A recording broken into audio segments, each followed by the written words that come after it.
Ya, udah mulai mereka.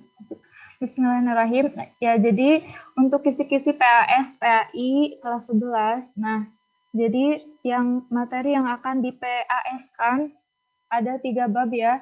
Mulai dari bab 4 yaitu iman kepada Rasul-Rasul Allah, kemudian bab 5 tentang syaja'ah, dan yang keenam tentang hormat dan patuh kepada orang tua dan guru. Jadi kita mudah-mudahan bisa lebih memudahkan ya, cuman 3 bab gitu, silakan lebih fokus. Nah, pertama diminta menjelaskan tentang pengertian iman kepada Rasul-Rasul Allah. Kayaknya gampang ya.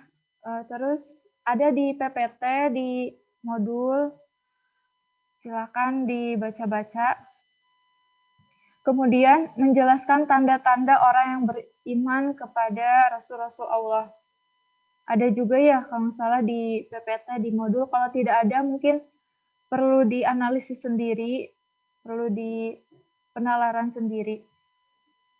Dan ingat-ingat Ustazah itu sering banget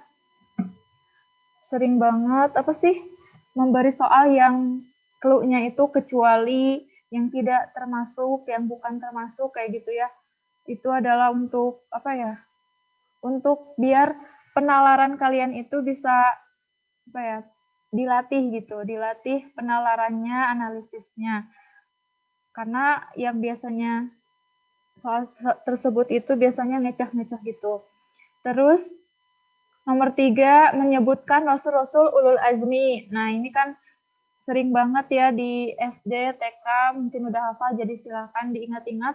Jangan terkecoh nanti. Kemudian menyebutkan sifat-sifat Rasul Allah. Nah, silakan ya dibaca lagi, dipelajari lagi sifat apa aja. Ada sifat wajib, sifat mustahil, sifat jaiz, yaitu harus benar-benar sudah paham lah biar nanti tidak terkecoh. Kemudian nomor 5, menganalisis tugas diutusnya Rasul-Rasul Allah. Nah, ada ya di PPT juga di modul tugas-tugas atau tujuan diutusnya Rasul ya untuk apa saja.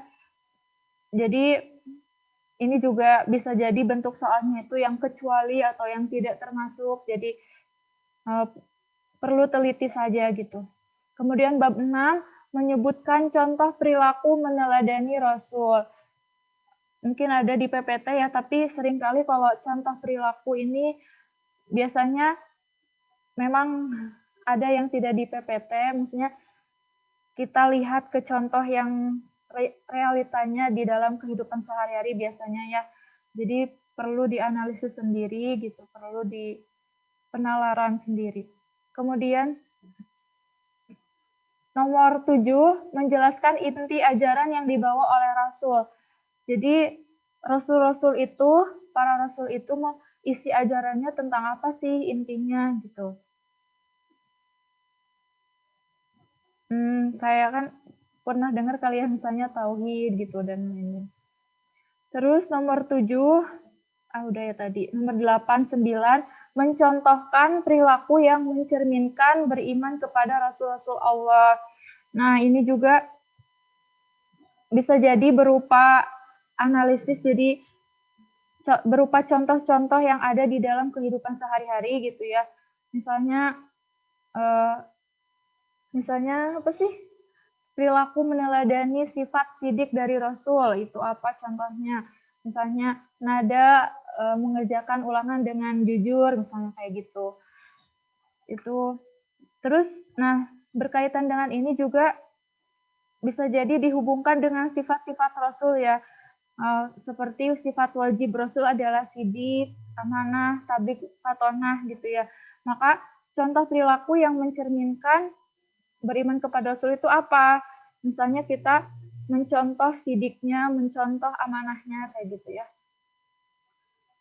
Kemudian nomor 10, menganalisis sikap-sikap yang mencerminkan beriman kepada Rasulullah. Nah, kalau tadi adalah perilaku, kalau sekarang sikap. Sebenarnya hampir mirip-mirip lah ya, tapi kalau misalnya perilaku kan cenderung perbuatan apa yang dilakukan gitu. Sesuatu yang dilakukan, kalau sikap-sikap itu apa tuh? Biasanya ya sikapnya gitu, karakternya dan lain-lain. Itu yang bab 4. Selanjutnya yang bab 5 tentang syaja'ah.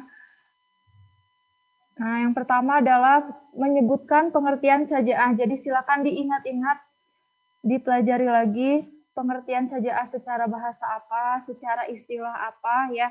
Silakan. Nanti yang muncul bisa jadi pengertian secara bahasa apa atau pengertian secara istilahnya apa gitu. Itu pendek ya, insya Allah mudah. Kemudian nomor 12, menjelaskan makna saja'ah. Nah, beda antara pengertian dan makna ya. Terus memang ada beberapa dalil juga yang Ustazah masukkan, tapi tidak terlalu banyak ya, sebenarnya lebih banyak yang kelas 10 untuk dalil-dalil.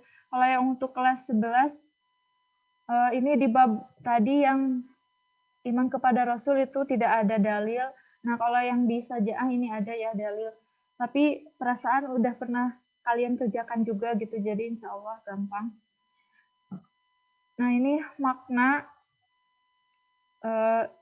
jadi kan udah Ustazah pernah terangkan juga ya makna saja'ah itu apa. Jadi bukan yang misalnya saja'ah yang harus yang berani menentang siapapun gitu ya tanpa pertimbangan. Kita asal menentang orang aja gitu, padahal sebenarnya orang itu tidak bersalah kan, itu bukan seperti itu ya maksudnya.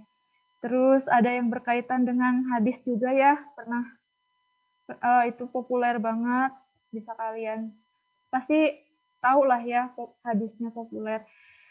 Ada juga di ulangan kemarin ya pokoknya. Gampang.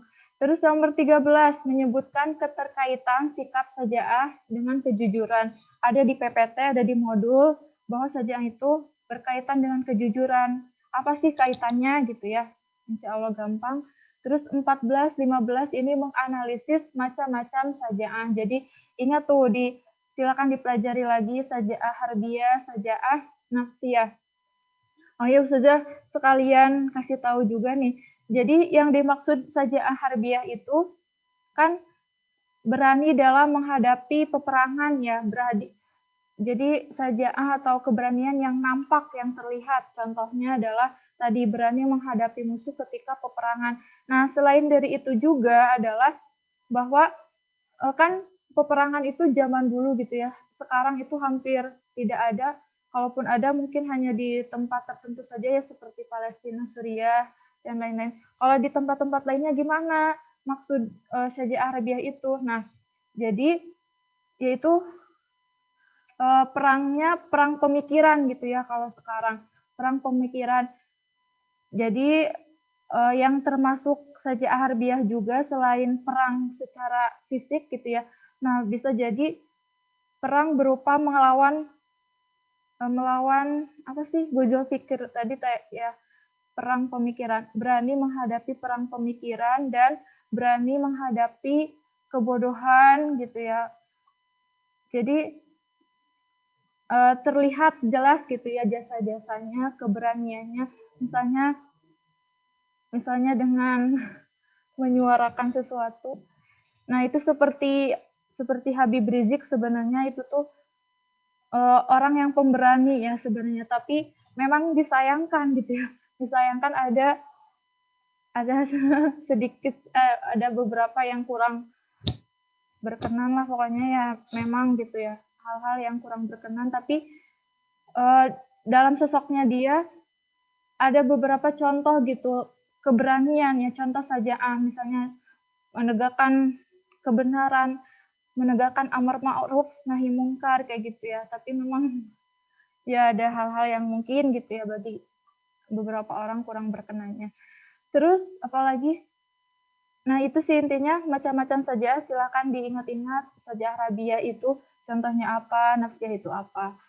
Terus nomor 16 menyebutkan dalil yang menyuruhkan untuk saja'ah dan tidak lemah.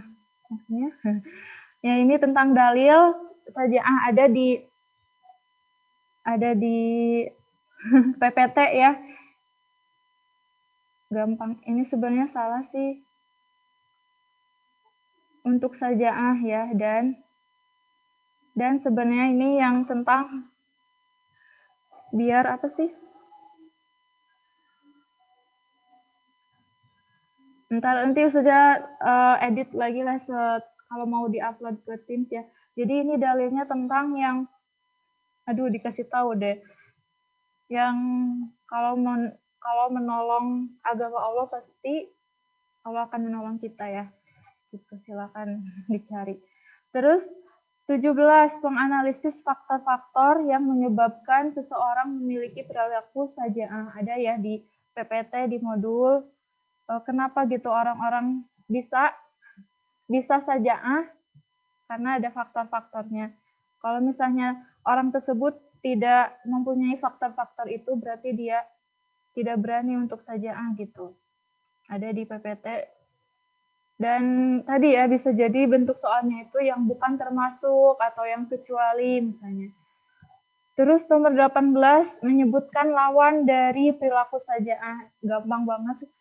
19 menganalisis manfaat perilaku saja'ah. Ada juga di PPT ya di modul atau bisa juga berupa analisis, maksudnya mungkin yang tidak ada di PPT sehingga membutuhkan analisis atau penalaran.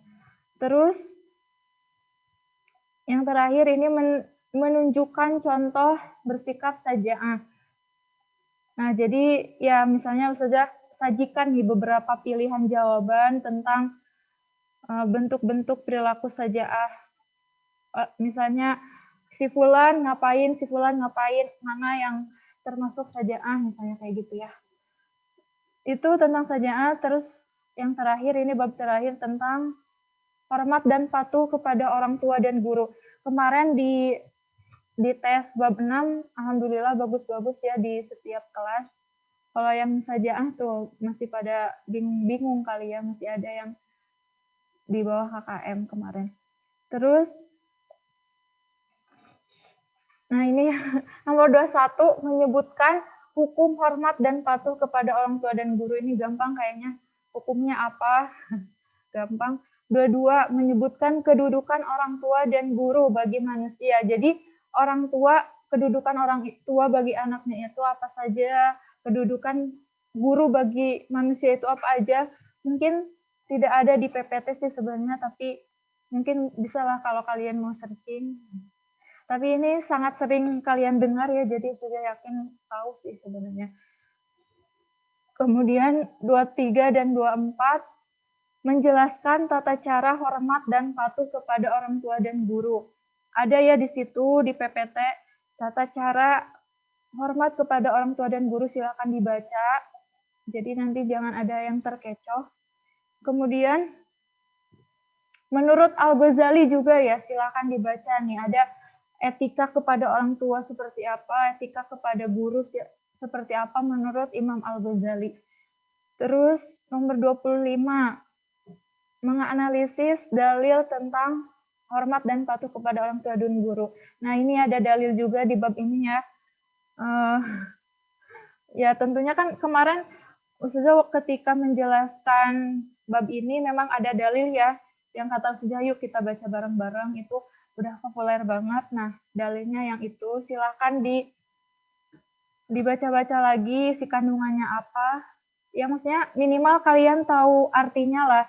Nanti kalau kalian sudah tahu artinya akan mudah gitu menjawab. Misalnya kalau ditanya isi kandungan juga akan mudah menjawabnya. Kalau paham gitu artinya apa. Terus nomor 26 menunjukkan contoh perilaku yang mencerminkan hormat dan patuh kepada orang tua dan guru. Nah, ini juga bisa jadi seperti tadi ya. Apa sih bentuk soalnya, misalnya si Anu melakukan apa gitu-gitu. Nah, perilaku yang menunjukkan hormat dan patuh kepada orang tua itu yang mana gitu misalnya. Ya, analisis lah ya. Jadi harus teliti saja. Kemudian 27, nah tadi kata saja ini menurut Imam Al-Ghazali ya, bagaimana etika kepada orang tua, bagaimana etika kepada guru. Silakan dibaca. Nomor 28 menunjukkan contoh perilaku yang mencerminkan hormat dan patuh kepada orang tua dan guru. Sama ya. Jadi kan tadi nomor 26, 28 itu bisa jadi kan untuk guru dulu, untuk orang tua dulu. Nah, maksudnya Maksudnya ada beberapa soal tentang orang tua dan ada beberapa soal tentang gurunya, maksudnya gitu. Terus nomor 29, menganalisis dalil tentang hormat dan patuh kepada orang tua dan guru. Dalil lagi, dalilnya tentang apa ya? Oh, kalau yang ini hadis ya. Jadi ada di bab ini ada dalil dari Al-Qur'an, ayat Al-Qur'an sama ada dari hadis. Tapi yang populer gitu ya, yang kalian juga sudah pada tahu lah. Dan yang terakhir ini menganalisis hikmah, hormat dan patuh kepada orang tua dan guru. Ada ya hikmahnya itu di PPT, di modul ada. Kalau tidak ada mungkin seperti biasa analisis lagi. Itu paling ya, selesai. Mudah-mudahan diberi kemudahan.